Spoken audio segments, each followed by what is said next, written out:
ఇక గొర్రెల పెంపకం స్కామ్ లో నిందితుడిగా ఉన్న మేడ్చల్ జిల్లా పశుసంవర్ధక శాఖ అసిస్టెంట్ డైరెక్టర్ ముంతా ఆదిత్య శివకేశవ సాయి హైకోర్టులో ఎదురుదెబ్బ తగిలింది.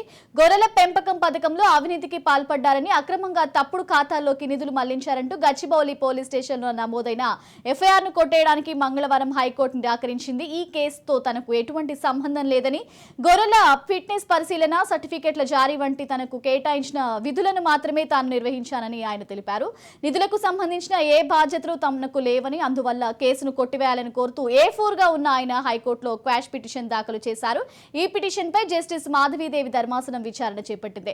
పిటిషనర్ తరపు న్యాయవాది వాదనలు వినిపిస్తూ గత ఏడాది ఆగస్టులో లావాదేవీలు జరిగితే అదే ఏడాది డిసెంబర్లో అసెంబ్లీ ఎన్నికలు ముగిసిన తరువాత కేసు పెట్టాలని పేర్కొన్నారు. ఈ కేసులో A1 పై కఠిన చర్యలు తీసుకోవద్దని ఇదే హైకోర్టు ఆదేశాలు జారీ చేసిన నేపథ్యంలో తనకు సైతం అవే ఉత్తర్వులు ఇవ్వాలని కోరారు. ఏసీబీ తరపున న్యాయవాది విద్యాసాగర్ రావు వాదనలు వినిపిస్తూ గొర్రెల ట్యాగింగ్, లోడింగ్, ఫోటోగ్రఫీ, పోర్టల్లో వివరాలు నమోదు వంటి విధులకు పిటిషనర్ బాధ్యుడని తెలిపారు. వాదనలు నమోదు చేసుకున్న ధర్మాసనం సోమవారం సాయంత్రమే ఈ కేసును ఏసీపీకి అప్పగించినట్లు ప్రభుత్వం పేర్కొందని, ఈ దశలో జోక్యం చేసుకోవడం భావ్యం కాదంటూ పేర్కొన్న క్వాష్ పిటిషన్ ను డిస్మిస్ చేస్తున్నట్లు ప్రకటించింది. ఇక గొర్రెల స్కామ్ కి సంబంధించి మరింత సమాచారం మా క్రైమ్ బ్యూరో చీఫ్ ఇనారెడ్డి అందిస్తారు. ఇనారెడ్డి, శ్రావ్య, ఈ గొర్రెల స్కామ్ సంబంధించిన కేసులో ఏసీబీ దర్యాప్తు తమ ఇన్వెస్టిగేషన్ ముమ్మరం చేసింది.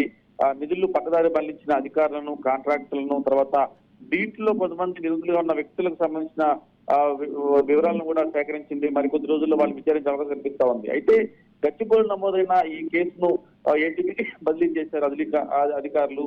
ఈ నేపథ్యంలోనే దీంట్లో పశుసంవర్ధక శాఖ అసిస్టెంట్ డైరెక్టర్ ఉన్న కేశవ సాయి హైకోర్టులో ఆయన ఆశ్రయించి A4 గా ఉన్న తను ఈ ఎఫ్ఐఆర్ ను క్రాష్ చేయాలని చెప్పి కూడా చెప్పడం జరిగింది. అయితే ఈ గొర్రెల స్కామ్ మీద నమోదైన ఎఫ్ఐఆర్ కొట్టివేయాలని చెప్పిన ఈ పిటిషన్ లో ఇదంతా కూడా ప్రస్తుతం విచారణ దశలో ఉంది కాబట్టి ఎట్టి పరిస్థితుల్లో దీన్ని కొట్టేయలేమని చెప్పి హైకోర్టు స్పష్టం చేసిన నేపథ్యంలో దీంట్లో ఏసీపీ డీజీ సిబి ఆనంద్ పర్యవేక్షణలో అది పూర్తిస్థాయి దర్యాప్తు కొనసాగుతుంది. మరికొద్ది రోజుల్లో ఎవరైతే నిందితులుగా ఉన్నారో, ఎవరైతే బ్యాక్ ఎండ్ లో ఉండి కీలకంగా వ్యవహరించారో, కొంతమంది రాజకీయ నాయకులు కావచ్చు, కొంతమంది బ్రోకర్ లాగా కూడా వచ్చి ఈ స్కామ్ లో ఇన్వాల్వ్ అయి ఉన్నారో వాళ్ళందరూ కూడా మరోసారి పిలిపించే అవకాశం ఉంది. ఒకవేళ కనుక వాళ్ళు సరైన సమాచారం చెప్పకపోతే అరెస్ట్ చేసి తిరిగి కస్టడీ తీసుకుని విచారించేందుకు కూడా ఏసీబీ అధికారులు రంగం సిద్ధం చేసిన మొత్తం మీద ఈ గొర్రెల స్కామ్ ను చాలా సీరియస్ గా తీసుకున్న ఏసీబీ దర్యాప్తు ముమ్మరం చేయడం కాకుండా గతంలో సేకరించిన ఎవిడెన్స్ లను, తర్వాత ఇప్పుడు ఉన్న పరిస్థితి మొత్తాన్ని కూడా సేకరించి ఎవరెవరైతే దీంట్లో ఇన్వాల్వ్ అవుతున్నారో వాళ్ళందరూ కూడా పిలిపించి మరోసారి